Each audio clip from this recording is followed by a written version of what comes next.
Hey everybody, a very warm welcome to the channel Litwas by Ankita. So yes, here we are in another video. It is all about poem 2. It's poem 2 about the same writer we have talked before. So this is the Henry Louis Vivian Desrosiers poem part 2. So in last video we talked about the poem The Harp of India, and today we are going to talk about My Country in the Day of Glory Past. So yes, नाम से हमें पता चल रहा है कि जो Henry Louis Vivian Derozio है वो बात कर रहे हैं इंडिया की ग्लोरी, जो पास्ट में इंडिया की जो ग्लोरी थी उसके बारे में। सो इंट्रोडक्शन से पहले मैं आपको कुछ चीज़ें बताना चाहूँ। This is the important thing I am going to tell you, that is हमारे एग्जाम में आरसीटी आती है। आरसीटी मीन्स कुछ पोम्स की, जैसे कि हम पोम की बात करते हैं तो हमारे एग्जाम में आते हैं स्टार्टिंग का फर्स्ट जो क्वेश्चन आता है जो कि कंपलसरी होता है, उसमें 4 से 5 या 6 पोम्स आती हैं जो कि हमारे सिलेबस में दी हुई होती हैं। जैसे कि हम एमएजी 7 पढ़ रहे हैं और एमएजी 7 के अंदर जो इम्पोर्टेंट पोम्स है उसमें से कुछ सिलेक्टिव पोम्स आती हैं जिसमें से आपको कंपलसरी 4 पोम्स अटेम्प्ट करनी होती है, ठीक है। और वो पोम की लाइंस आपको आइडेंटिफाई करनी होती है कि जो पोम है ये कौन सी पोम है और इसको किसने लिखा हुआ है, कहाँ से रेफर है, और उसकी एक्सप्लेनेशन आपने लिखनी होती है, ठीक है। So here we are and you have to learn those lines from your syllabus and here I am going to explain your all the information taken from poem, ठीक है। तो पोम की जो लाइन्स है वो आप सिलेबस में से देखेंगे। हियर मैं आपको एक्सप्लेनेशन देने वाली हूँ about the pome and the concept जो कि उसका है, ठीक है। सिर्फ समरी की बात नहीं करेंगे, उसके अलावा की पॉइंट्स के बारे में भी बात करेंगे, ठीक है। तो फिर let's have a quick introduction. My country in the day of glory past by Henry Derozio is a patriotic poem that reflects on India's former glory and its current state of subjugation under British colonial rule। तो माई country in the day of glory past एक ऐसी pome है, एक patriotic pome है, यानी कि देशभक्ति जिसमें दिखाई देती है उसे पेट्रियाटिक बोलते हैं, ठीक है। तो एक ऐसी पेट्रियाटिक पोम है जो रिफ्लेक्ट करती है इंडियाज की फॉर्मर ग्लोरी। जैसे कि हम सबको पता है पास में इंडिया को सोने की चिड़िया कहा जाता था बिफोर फॉरेनर्स और मुगल्स, ठीक है। जब वो लोग आए उससे पहले जो क्या कहा जाता था, इंडिया को सोने की चिड़िया कहा जाता था, जो कि करंट स्टेट में बिल्कुल भी ऐसा नहीं है। सबको खत्म, मतलब बेकार हो गया है, किसके बाद? ब्रिटिश कॉलोनियल रूल के बाद, ठीक है। The pome begins bye contrasting India's past greatness with its present decline.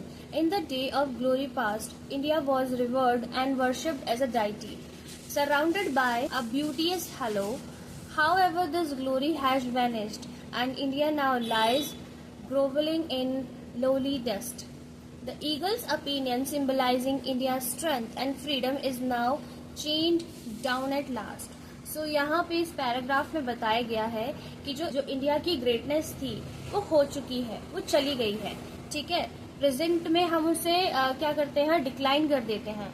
But in the day of glory past, लेकिन अगर हम पास्ट की ग्लोरी की बात करें इंडिया की, तो वो पूजा जाता था, उसकी पूजा करी जाती थी, उसे वर्शिप किया जाता था एज डाइटी यानी कि ऐसे गॉड की तरह, जिसका क्या होता है यहाँ पे, हमारे यहाँ पे सिंबल है ना गॉड का, कि उनके जो पीछे है एक ऐसा ब्यूटीएस हेलो बन जाता है। हेलो यानी कि एक सर्कल होता है, जैसे कि हम एंजल की बात करें तो उनके सर पे ऐसे हेलो होता है यहाँ पे, लेकिन जो हमारे गॉड होते हैं जिनकी हम पूजा करते हैं उनके बैक साइड पे होता है एक बड़ा सा हेलो होता है, ठीक है, हालो होता है, उसके बारे में बताया गया है, ठीक है, जो surrounded a beauteous halo and however this glory has vanished.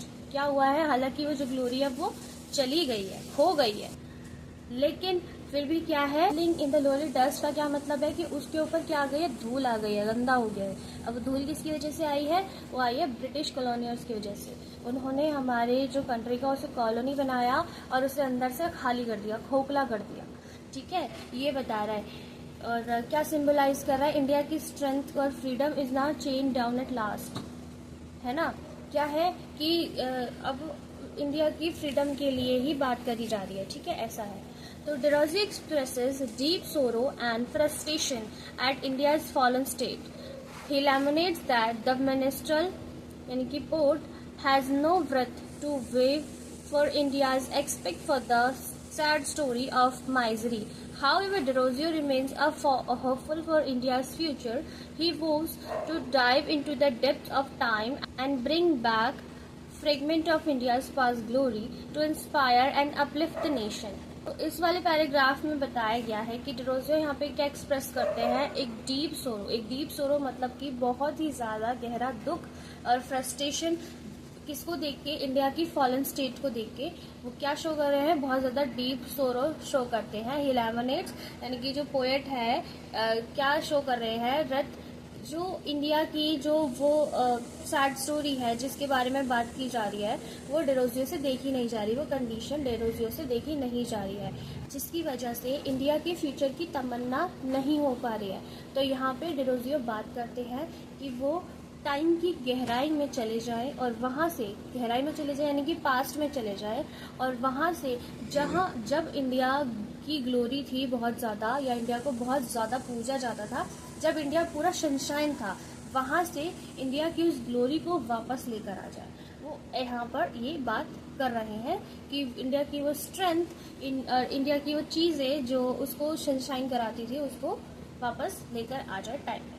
The poem ends with a message of hope and determination. Derozio expresses wish for India's revival and desire to see the country rise again and to its former greatness.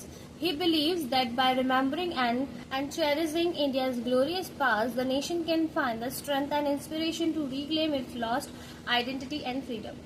तो जो pome की ending line से वो एक message और hope पे खत्म होती है, दैट जो कि क्या डिटरमाइन करती है, दैट डिरोजियो क्या एक्सप्रेस कर रहे हैं, एक होप एक्सप्रेस कर रहे हैं, यानी कि वो एक ऐसी इच्छा जता रहे हैं। यहाँ पे वो इंडिया के रिवाइवल की बात कर रहे हैं, रिवाइवल की, जैसे हम लास्ट पोम में भी बात किया था कि वहाँ पे वो रेनेसां की बात कर रहे हैं, यानी कि इंडिया के रिफॉर्मेशन की बात कर रहे हैं। इसमें उन्होंने क्या बताया कि वो इतनी इच्छा जाहिर कर रहे हैं पोम में कि काश ऐसा हो जाए, इंडिया की वो ग्रेटनेस, उसकी जो पावर, जो स्ट्रेंथ है, जो ग्लोरियस पास्ट है वो वापस आ जाए। यानी कि जो इंडिया की जो हम देखो, एक बात बताओ, अगर कोई इंसान है जो कि पहले बहुत अच्छा दिखता था, एकदम ना ऐसे बन ठन के रहता था, एकदम हमेशा से ही उसको देख के ऐसा मन करता है हाँ यार ऐसा ही होना चाहिए, ऐसे ही बन के रहना चाहिए, ये वाली बात होती है, ठीक है। और फिर वो एकदम से ना ऐसा हो जाए, एकदम मेंटल स्टेट खो दे अपनी, पागल सा हो जाए, ठीक से नहीं रह रहा, बाल नहीं बना रहा, कपड़े नहीं पहन रहा ठीक से, या फट रहे, या कुछ भी है, तो उसको देख के कैसा लगेगा, यार ये कितना अच्छा था, कितनी बढ़िया दिखता था, कितना अच्छे से रहता था, काश ये पहले जैसा हो जाए। तो ठीक वही सैडनेस और सोरो जो है डिरोजियो के अंदर है इंडिया की करंट स्टेट को देख के, कि जिसे हम पहले, जिसे सब लोग पूजते थे, पूजा करते थे, जो इतना अच्छा था, इतना बढ़िया था, जिसकी इतनी स्ट्रेंथ थी, इतने सब कुछ था, वो आज कैसा हो गया कि उसको बाहर के लोग आ गए हैं और उसको घुटने पे बिठाया हुआ है। यानी कि इसकी इतनी बुरी कंडीशन है कि वहाँ पे बहुत ज़्यादा उसका क्या किया जा रहा है, टॉर्चर किया जा रहा है और उसका मिसयूज किया जा रहा है, ठीक है। और फिर वो इसे होप के साथ एंड करते हैं, दैट इज कि काश या इन फ्यूचर ये होप है मेरी कि जो इंडिया की वो स्ट्रेंथ है, जो पावर है, जो ग्लोरी है, वो वापस आ जाए, वो ग्रेटनेस इंडिया की जो खो गई है वो वापस आ जाए कहीं से भी, ठीक है। कि वो क्या करें, किसके रूप में वापस आए, फ्रीडम की आइडेंटिटी, किसकी आइडेंटिटी, फ्रीडम की आइडेंटिटी में वापस आ जाए, ठीक है। तो in summary, my country in the day of glory past is a powerful poem that captures the spirit of India's nationalism and the longing for freedom from colonial oppression. It serves as a reminder of India's rich heritage and a call to action for the nation's future. So in summary, and the Day of Glory Past is a powerful poem जो कि क्या capture करती है, जो कि capture करती है spirit of Indians nationalism, यानी कि उनकी जो राष्ट्रीय भावना है, बेसिकली कह सकते हैं राष्ट्रीयता है जो उनकी, उसको कैप्चर करती है, किसके लिए, फॉर फ्रीडम, और कहाँ से, फ्रॉम कॉलोनियल ऑपरेशन, ठीक है। यानी कि जो इंडियंस हैं या फिर जो डिरोजियो है उनकी नेशनलिज्म को कैप्चर करती है ये पोम, और ऐसे सर्व करती है इंडियाज रिच हेरिटेज, ठीक है। और क्या करती है, उन सभी को इनवाइट करती है to stand in front of Britishers और कॉलोनियर्स, ठीक है, उन सभी के सामने खड़े होने के लिए और अपने हक की बात करने के लिए उन सबको इनवाइट करती है, कहती है कॉल टू एक्शन, एक्शन बुलाती है, ठीक है, for Nations future, for India's future, for India's glorious past, ठीक है। सो अभी बात कर लेते हैं हम की पॉइंट्स के बारे में, ठीक है।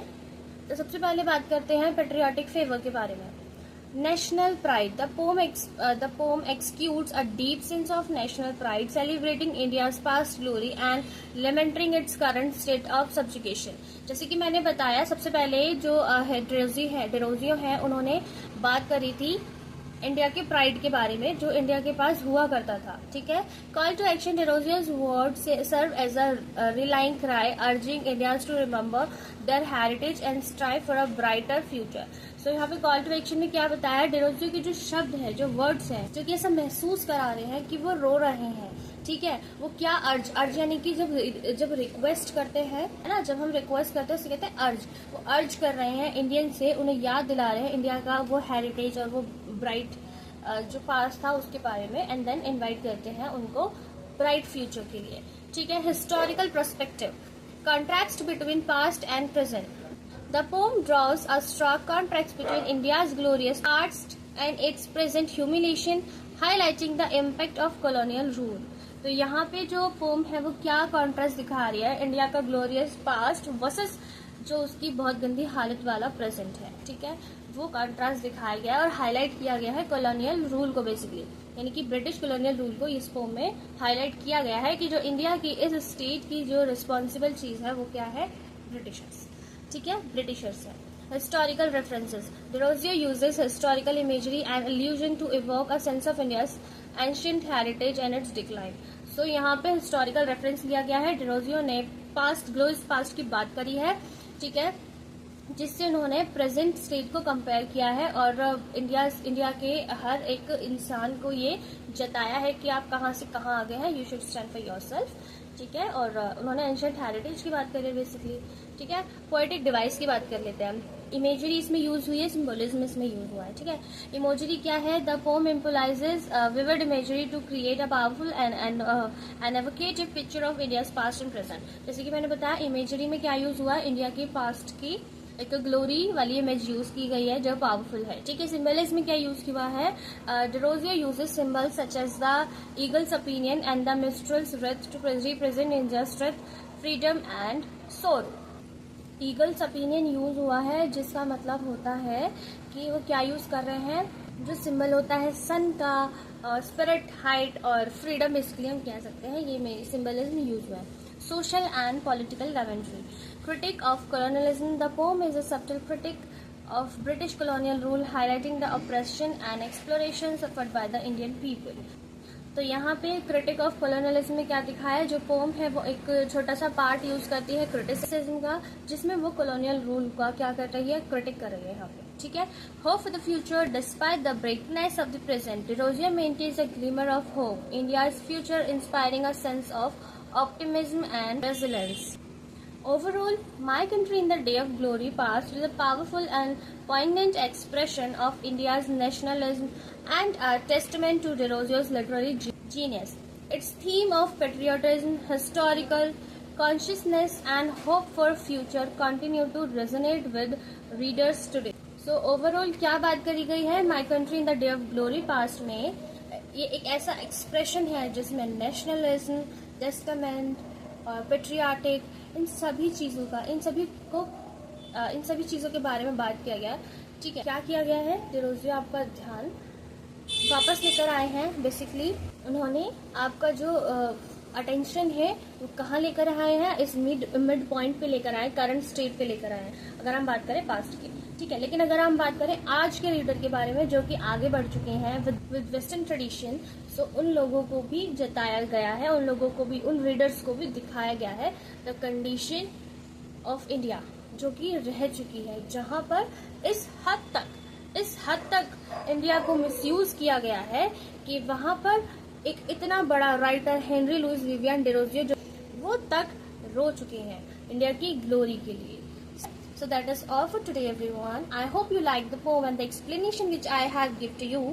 And yes, this is all. यही सब आएगा आपकी पोम के लिए. ठीक है. यही सब आपको लिखना होगा. So yeah, that is all for today everyone. What do you think about the poem and the emotion of Henry Derozio? Write down here, comment below, and yes, like the video, subscribe the channel, and stay connected, stay healthy. Bye bye everyone.